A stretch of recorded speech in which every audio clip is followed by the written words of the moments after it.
Starting today, I'll be looking after this little one. Thanks for everything up until now, my mother-in-law exclaimed, her face beaming with warmth. Out of the blue, she arrived at our house, wearing a grin as she embraced my daughter Emily. Initially dumbfounded, Emily gradually comprehended her grandmother's words and attempted to wriggle out of the embrace. Holding Emily tightly, my mother-in-law, Susan, introduced herself. You should just leave now. My name is Susan, and I work in an office building in the city. I'm a working mom. Describing her bustling workplace, Susan continued, the building I work in isn't huge, but it's lively, housing more than just our company. I'd always find myself chatting with women of my age group, so I have many friends in the building. I've been recognized for my work in the accounting department and lead a fulfilling life. Upon returning home, Susan shared details about her family life. My husband, Paul, and our 11-year-old daughter, Emily, are there. Paul and I manage our busy schedules, sharing household chores and childcare responsibilities. He genuinely cherishes both Emily and me. However, Susan's narrative took a turn as she revealed changes in their blissful days.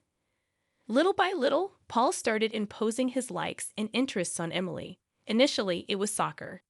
It's one thing if Emily wants to play, but it felt forceful when he'd only let her play soccer, even though she'd rather play in the sandbox.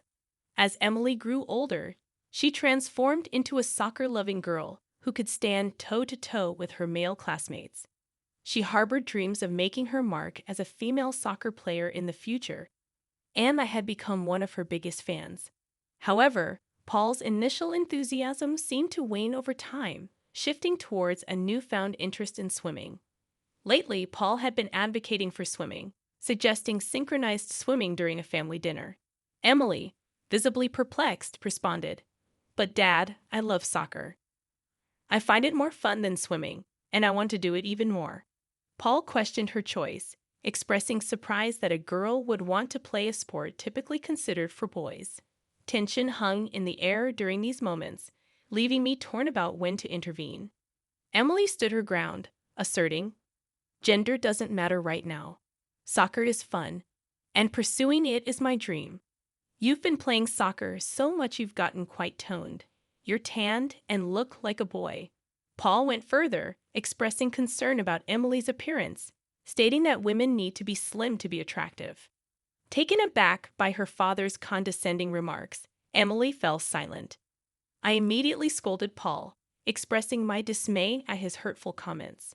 I reminded him that Emily's physique was proof of the hard training she had been undertaking and emphasized that making such judgments based on her appearance was unfair and hurtful. Shocked by her father's words, Emily remained silent, grappling with the impact of his hurtful remarks. I confronted my husband with an even louder tone, trying desperately to make him realize how insensitive he was being about female soccer players. Despite the fact that teams are now co-ed, I emphasized that Emily's competition predominantly consisted of men. As a girl, she faced limitations given the absence of female-only soccer teams in our vicinity. It seemed like the right time to consider alternatives. Expressing my concerns, I suggested, maybe it's time to consider something else. I'm not saying she should go pro in swimming. Isn't it normal for girls to have swimming lessons, enough for a well-rounded experience? In response, Emily, clearly upset, stormed out of the room, knocking her chair back and retreating to her own space. In disbelief, I turned to my husband, who, rather than acknowledging the need for a genuine discussion, insisted that we were in the middle of a conversation. It was evident that he was imposing his views, completely disregarding Emily's dignity and dreams. Later, when my husband wasn't around, I checked on Emily. As expected, she told me with tearful eyes that she didn't want to talk to her father. Concerned about her well-being, the next morning, I suggested she either leave for school at a different time to avoid Paul, or if it's too tough, consider taking the day off. I did my best to console her. From that point on, every time Paul brought up swimming, Emily simply ignored him. Frustrated, he muttered, "She thinks she's so special, ignoring me just because she's a girl, even if she's going through her teenage years." It became clear that my daughter was withdrawing from her father, who remained unwilling to listen to her thoughts. Determined to change the situation, I repeatedly confronted my husband, expressing that he was the one going overboard. I questioned why he persistently imposed his interests on our daughter and criticized soccer when extolling the virtues of swimming. I pleaded with him to respect her passions and thoughts. Despite my efforts, it seemed like nothing was getting through to him. Instead, he snapped back at me, dismissing my concerns. His response was defensive. "Now you're going to tell me what to do. Who do you think is taking care of our daughter? Just because you're my wife doesn't mean you can boss me around. Tell her clearly to quit soccer."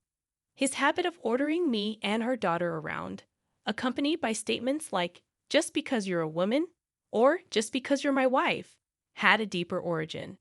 It stemmed from his boss, who was a close friend with a significant influence on our family. This boss, seemingly friendly and easygoing, had been to our house and had plenty to say behind our backs upon discovering that we both worked. Initially enjoying his company due to his amiable personality, my husband's boss gradually revealed distorted views towards women. He began emphasizing differences between men and women, making remarks that belittled women's capabilities. Initially, these comments went unnoticed, but over time, they became more apparent and troubling. My husband used to laugh off his boss's beliefs about women having a domestic role, but over time, these ideas began to influence him. The notion that women working is greedy and that their place is at home cast a shadow on his heart, creating a significant rift in our relationship. Initially pressuring me to quit my job and stay home, he later shifted his focus to preaching about the greatness of being a stay-at-home mom. His frustration eventually turned towards our daughter, Emily. Sympathizing with his boss, my husband imposed his own tastes and beliefs on Emily without considering her opinions or future. He seemed to think that, being a woman, it was natural for her to obey his commands. Despite our efforts, nothing seemed to get through to him, and his responses remained outdated and dismissive. Distressed by Emily's suffering, I brought up the idea of divorce to my husband, expressing my concern for our daughter's future. He vehemently opposed the idea, asserting that divorcing a breadwinner like him would be foolish, especially with rising college expenses. He belittled my intelligence, insisting he would guide me, and that I should shut up and follow. Taking a deep breath, I faced him, acknowledging the challenges divorce would bring but emphasizing that I couldn't let Emily be dominated by her father. I asserted my commitment to supporting her pursuit of what she loves, criticizing his disrespectful attitude towards our daughter's dignity. I believed it was my duty to provide an environment where Emily could explore her potential safely. Paul, remaining stubborn, accused me of casually bringing up divorce and threatened to call his mother for discipline. Despite his resistance, I stood my ground, prompting him to act immediately. He called his mother, expressing shock at my mention of divorce and seeking her intervention. "I hate to ask, but can you come over and set her straight? You're a woman too. Dad must have set you straight before, right? So you can do the same for Susan," he said loudly, blaming me for being selfish. It was sickening to hear him talk to his mother in that way. Regardless, my mother-in-law replied, "I'm on my way." As we discussed the divorce in the living room, Emily came out of her room. Sensing something amiss, we had told her to stay in her room to avoid hearing our conversation. When my mother-in-law arrived, she rushed over to Emily, hugging her tightly. Then she turned to Paul and me with an angry look, saying, "I've heard everything. Emily, you've been through a lot." Paul smirked, thinking he had the upper hand. From now on, he declared, he would take care of Emily, insisting that I couldn't take it anymore and should pack up my things and leave by tonight. Upon hearing this, Paul burst out laughing and pointed at me, saying, "See, even Mom agrees. If you apologize now, I might forgive you. How dare you, a wife, defy your husband like that? Say you're sorry." In response, Emily jumped out of her grandmother's embrace, ran past the adults, and into her room. When the door opened immediately, there stood Emily with a backpack, a glossy sports bag slung over her shoulder. and a cute little green carry-on suitcase in tow. She approached me with a smile, saying, "I'm ready to go. Grandma can take care of the rest. I don't want a creepy dad like him." She then took my hand, and despite her sunburned skin, she seemed more robust, just as Paul had mentioned. Feeling the warmth of her still tender hand, I nearly shed a tear. "Let's get going, Mom," she said, and the one who was truly shocked was Paul. I had mentioned leaving, but he probably hadn't anticipated Emily wanting to come with me. Moreover, he was surprised at the bags packed to the brim and how well prepared everything seemed. "What are you talking about, Emily? You can stay in this house." "What we don't need is a nagging mother, right? I'm going to kick her out, and Grandma will come in your place. I'm going to take you to swimming lessons next time, so calm down, all right?" Even at this point, my husband kept making selfish remarks. However, it seemed the daughter had decided to ignore Paul, turning her back on him completely. Suddenly, my mother-in-law interjected with a puzzled look. "Swimming lessons? Not soccer?" Before I could say anything, Emily spoke up. "Dad doesn't like seeing my training and getting a muscular body. He thinks I should get a nice figure, wear cute swimsuits, and have lots of pictures taken. He says girls feel happier when they're popular with boys." Creepy, right? Hearing this from Emily, both my mother-in-law and I were in shock. My mother-in-law raised her voice. "Paul, what on earth are you telling our daughter? You're not looking at her in that way, are you?" Paul flinched and looked around nervously. It was clear that even in situations like this, Paul was always on thin ice with his mother. "It's a misunderstanding, but come on, no one wants a girl who looks like a man, right? It's definitely better if she focuses on her looks, dresses to impress guys, and uses makeup. In the end, she's going to support her husband at home, right?" Paul tried to defend himself.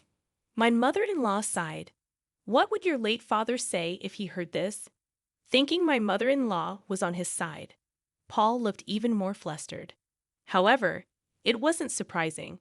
Almost all of Paul's derogatory comments about women and the way he treated me and Emily had been reported to his mother. I had hesitated to tell my mother-in-law about Paul's criticisms of Emily's physique. It would have been too painful for any mother to hear. Paul had long since lost his filter, consistently speaking disrespectfully about women, even to his mother, and no amount of scolding had any effect. My mother-in-law, unlike Paul, was a strong and dependable person. After several consultations, if we were to divorce, and a plan was set for my mother-in-law to re-educate Paul, she made a clear statement. "I'm sorry, Emily Susan. I'll take responsibility for raising this boy." In a role reversal, Emily and I temporarily moved into Paul's mother's house. True to her word, my mother-in-law moved into our home and began Paul's re-education. The divorce was finalized, and we were supposed to go back to our normal lives. While finding a new place and dividing assets might take time, living as a married couple was out of the question. As soon as Emily put down her backpack at her grandmother's house, she burst into tears. I hugged her, feeling more than ever that I never wanted to see Paul again. Just a week later, while I was at work, I had an unexpected visitor named Mr. Smith, a name that sounded familiar to me.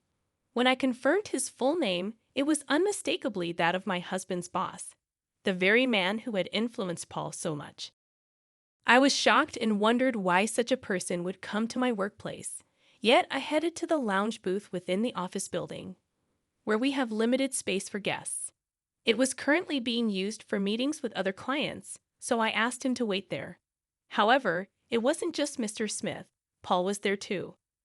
Apparently, they had both taken a detour from their field sales to visit me. "We can't talk properly at home with my mother around. Figured you'd take us seriously at work," Paul said. It seemed my husband, knowing I had his mother on my side, brought his idolized boss. What he wanted to say was the same old line. "You need to settle down and listen to me.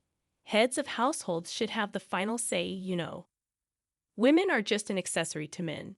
Dressing up nicely is a given. Thinking they can compete with men in sports or anything is presumptuous." Frustrated, I listened as Paul continued, and to make matters worse, He said he would never approve of Emily's soccer and assumed I might as well quit my not-so-important job. The issue was Mr. Smith sitting next to him, grinning at my discomfort, backing up every word Paul said. Without Paul's mother here to take my side, I was being interrupted at work and grappling with how to handle them. Their harsh words paralyzed me, and I was holding back from snapping at them, fearing things might escalate to violence. I could feel my eyes burning with tears. I was just grateful Emily wasn't here to see this. I wouldn't want her to see her father with such a scornful expression. I was contemplating leaving without a word when someone spoke to us. "Isn't that Mr. Smith from AB Company's sales department? What are you guys up to?" Both men turned around and quickly stood up. An older gentleman was standing there, well-dressed and clearly holding a position of authority.